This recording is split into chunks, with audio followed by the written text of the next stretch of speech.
देख रहे हैं इन डार्क राजकुमार के साथ। तो चलिए बढ़ते हैं आज की कहानी की ओर। दोस्तों, मेरे साथ घटी कुछ ऐसी खौफनाक कहानी जो न सिर्फ मुझे बल्कि मेरे साथियों को भी मौत के मुंह तक लेकर गई थी। हमारे मालिक द्वारा हमें एक काम सौंपा गया था।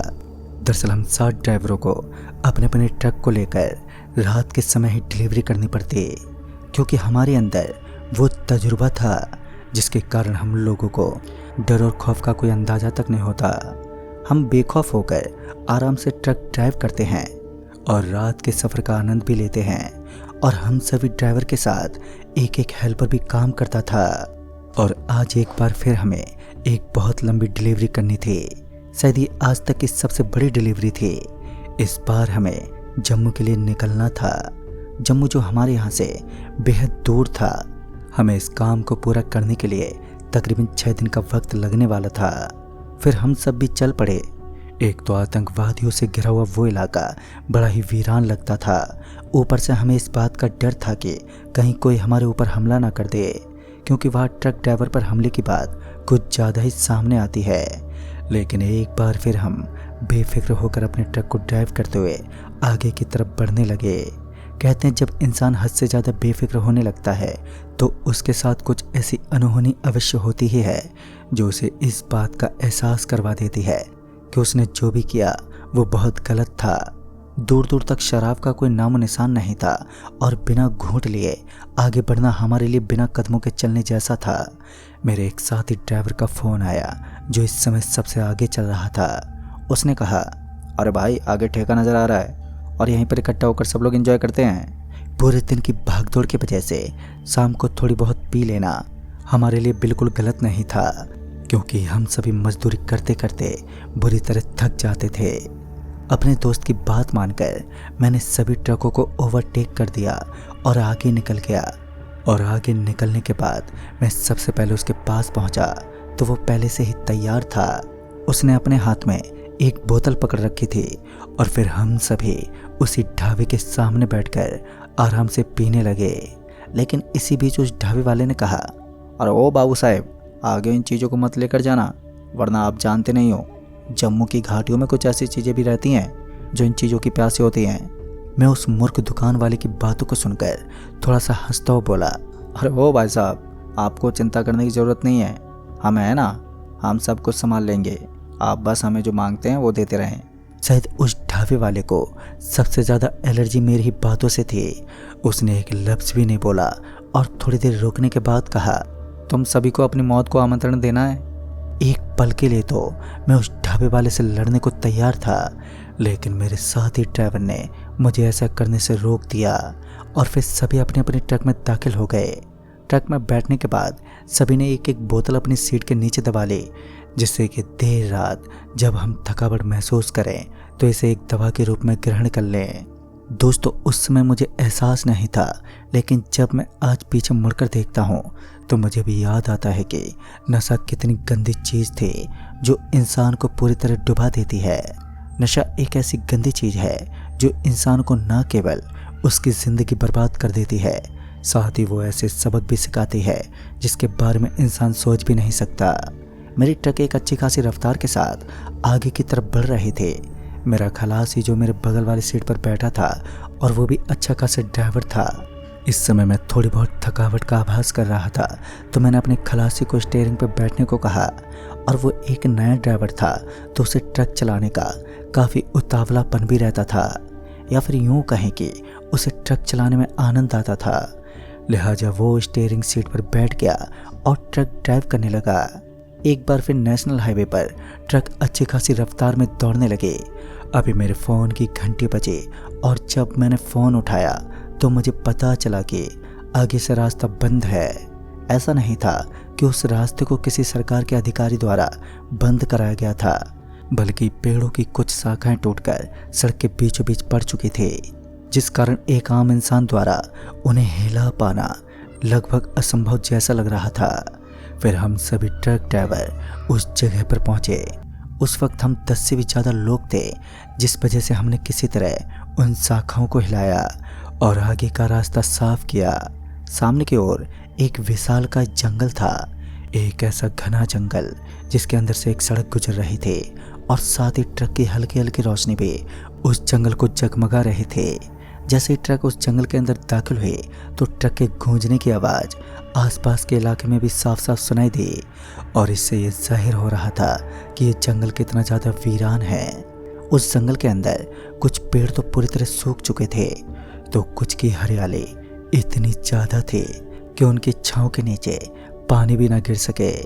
एक अजीब सा जंगल जो हरा भी था और सूखा भी। उस जंगल के अंदर एक अजीब सा सन्नाटा था, लेकिन फिर भी मुझे इन चीज़ों से कोई फ़र्क ही नहीं पड़ा।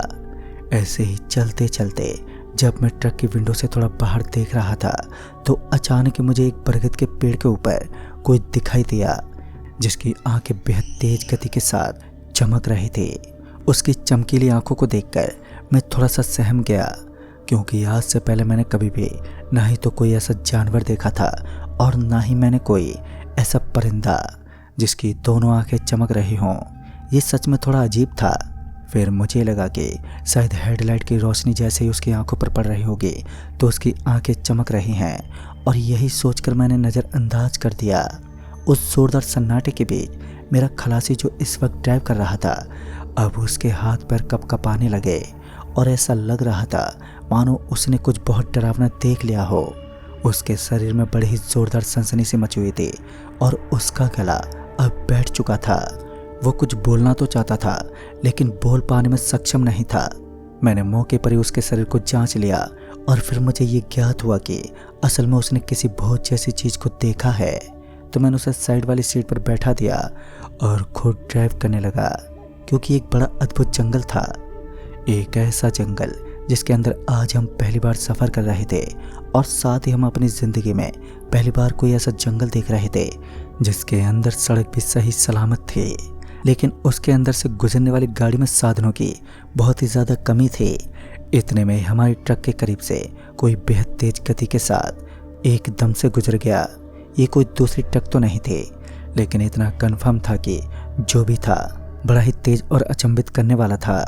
शायद ये कुछ छोटी मोटी कार थी जिसकी स्पीड 150 से भी ऊपर की होगी।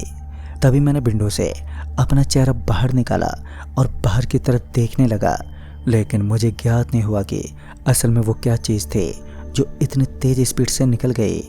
और दूसरे ड्राइवर भी थोड़े शॉक हो गए, लेकिन इंसान उस स्पीड का अंदाज़ा ऐसे ही लगा सकता है कि सभी ड्राइवर को ऐसा लगा कि कोई तेज हवा का झोंका उनके बेहद करीब से गुजर गया हो। अचानक ही सामने वाले ट्रकों की स्पीड धीमी पड़ने लगी और सामने वाले ट्रकों को स्लो स्पीड में देखकर मैंने भी ट्रक की स्पीड को एकदम कम कर दिया। फिर सभी ट्रक एकदम से रुक गए और ब्रेक लगते ही सभी ड्राइवर ट्रक से नीचे उतरने लगे। फिर हमें पता चला कि सबसे आगे वाले ट्रक के ड्राइवर का एक्सीडेंट हो गया है, और यह एक्सीडेंट एक नॉर्मल एक्सीडेंट नहीं था, बल्कि उस हादसे के दौरान हमें उस ट्रक ड्राइवर के बारे में पता नहीं चल पा रहा था और ना ही ट्रक नज़र आ रही थी, क्योंकि हमारे बगल में एक बहुत ही गहरी खाई बनी हुई थी और उस खाई के अंदर एक ट्रक का गिरना पॉसिबल तो था, लेकिन वहाँ से देख पाना भी बेहद आसान था। फिर मैं थोड़ा सा उस खाई की तरफ झुकते हुए नीचे देखने लगा तो मुझे एहसास हुआ कि उस खाई के अंदर कुछ चमक रहा है, कुछ ऐसा जो मैंने आज से पहले कभी नहीं देखा। मैं 2 पल के खातिर देखता रहा, लेकिन बाद में मेरे खलासी ने मुझे पकड़ते हुए पीछे की तरफ खींच लिया, क्योंकि पहले भी मेरे खलासी ने कुछ ऐसे खौफनाक दृश्य देखे थे जिनसे उभर पाना उसकी बस की बात नहीं थी। उसका तो पूरा शरीर थर-थर कांप रहा था और मैं अपने खलासी के इस बर्ताव से थोड़ा हताश था, लेकिन मैं उससे पूछ भी नहीं पाया कि तुमने ऐसा कौन सा दृश्य देखा था जिसकी वजह से अभी भी तुम्हारे शरीर में डर और खौफ का खून बह रहा है। थोड़ी देर के बाद हमें किसी के चिल्लाने की आवाज़ आई। इस आवाज़ से मेरे अंदर तो कोई प्रभाव नहीं पड़ा, लेकिन मेरा खलासी मेरे हाथों से एकदम से चिपक गया। उसने मेरा हाथ एकदम से टाइट करके पकड़ लिया। पता नहीं उसको इतना भय क्यों सता रहा था। फिर वो हल्की सी आवाज़ में फुसफुसाते हुए बोला, अगर हमने यहाँ पर कुछ और पल बिताए तो वो काली डायन हम सभी को मार देगी, जिसने एक ट्रक को अपने अंदर निगल लिया। ट्रक को निगलने की बात सुनकर मैं थोड़ा सा अचंभित रह गया, क्योंकि कोई भी काली शक्ति एक विशालकाय ट्रक को अपने अंदर समाहित नहीं कर सकती, चाहे वो कितनी भी खूंखार क्यों ना हो। मैंने अपने खलासी संतोष को चुपचाप गाड़ी में बैठने को कहा, क्योंकि उसकी हरकतें अब हमें भी डरा रही थी। लेकिन उसने हमारी बात नहीं मानी और जिद्दी करने लगा कि बस हमें किसी तरह यहाँ से निकलना है, वरना सब खत्म हो जाएगा। लगातार 4 घंटे तक हम उस घने जंगल में इधर उधर भटकते रहे, लेकिन हमें कोई भी नहीं दिखा। हम अपने उस ट्रक ड्राइवर को ढूंढने में सारा समय व्यतीत कर रहे थे, लेकिन वो कहीं नहीं दिखा। पता नहीं वो अचानक ही कहाँ चला गया। हम सभी बुरी तरह हताश थे और इसी बीच हमें ऐसा एहसास हुआ कि हमारे चारों तरफ रोशनी का एक ऐसा प्रकाश फैला है जिसने कुछ दूरी को उजाले से भर दिया है। तभी हमारी नजरें सीधे बरगद के एक लंबे घने पेड़ पर गई तो मैंने देखा कि वहां पर एक जीव बैठा हुआ था जिसकी आंखों से वो तेज रोशनी चमक रही थी। फिर वो जीव अचानक उस पेड़ से नीचे गिर पड़ा। जैसे वो जमीन पर गिरा तो कुछ फटने की आवाज आई। आवाज इतनी ज्यादा तेज थी कि उसने सारे ड्राइवरों का ध्यान अपनी तरफ खींच लिया और हम सभी लोग उसी की तरफ देखते रहे। वो विशाल जीव जो दिखने में थोड़ा शांत लग रहा था, लेकिन उसे देखकर ये पता लगाना बेहद मुश्किल था कि सच में ये खूंखार जानवर है।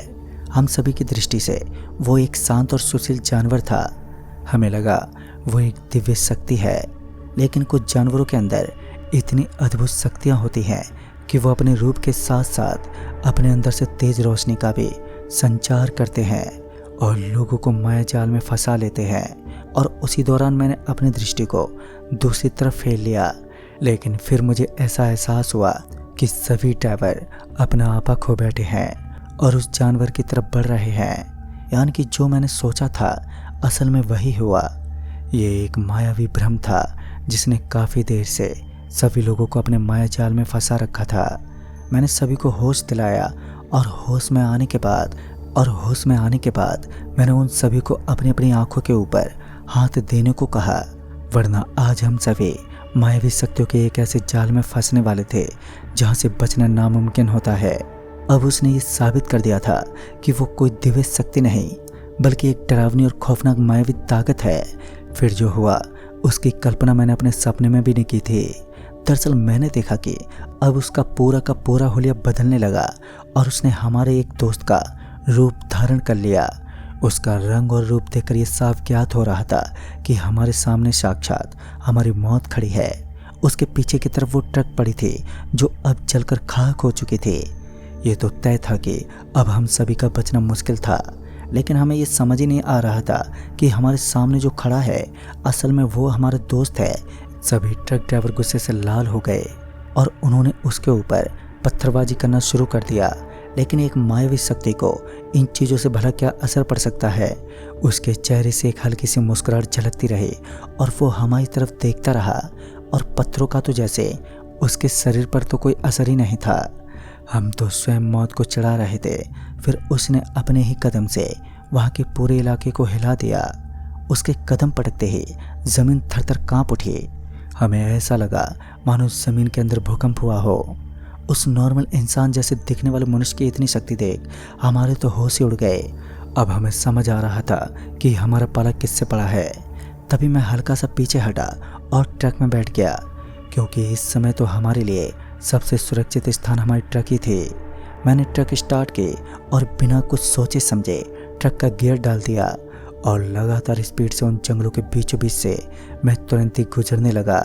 मेरा खलासी अभी भी बुरी तरह डरा सहमा मेरे बगल वाली सीट पर बैठा था। इस वक्त वो अकेला नहीं था जिसने भय से सामना किया था, बल्कि समझ ड्राइवर डर के मारे कांप रहे थे। इस समय सही और गलत इन दोनों के बीच क्या फ़र्क होता है मुझे नहीं पता। मुझे जिस तरफ रास्ता दिखाई दिया मैंने ट्रक को उसी तरफ भगाना सही समझा। मेरे पीछे समझ ड्राइवर लगे थे, यानी कि इस समय मैं अपने ट्रक को ड्राइव करता हुआ सबसे आगे चल रहा था और जिस तरफ मैं जिस रास्ते को फॉलो कर रहा था वैसे वैसे सारे ड्राइवर मेरे पीछे लगे हुए थे। थोड़ी दूर आगे जाने के बाद मुझे एक मोड़ दिखा और उस मोड़ के पास एक नाम भी लिखा हुआ था। शायद वो किसी गांव का नाम था और हमारे लिए एक बड़ी अच्छी खबर थी कि अब हम लोगों को अपनी जान बचाने के लिए एक स्रोत मिल चुका था। अब गांव जैसी बिरादरी में हम किसी की मदद अवश्य ले सकते थे और उस गांव के अंदर लाइट की भी काफ़ी अच्छी व्यवस्था थी। तो हमने सही समय पर उस गांव के अंदर डेरा डाल लिया। जब लोगों ने इतने सारे ट्रक को एक साथ गांव में देखा तो उन्हें ये एहसास हो गया कि हो ना हो कुछ तो गड़बड़ है। और जब कुछ लोग इकट्ठा हुए तब जाकर हमने उन्हें सारी बात बताई। तभी उन्होंने बताया कि वो जंगल एक हॉन्टेड जंगल है। लोग उसे सिर्फ हॉरर के नाम से नहीं जानते बल्कि मौत के नाम से मशहूर करते हैं।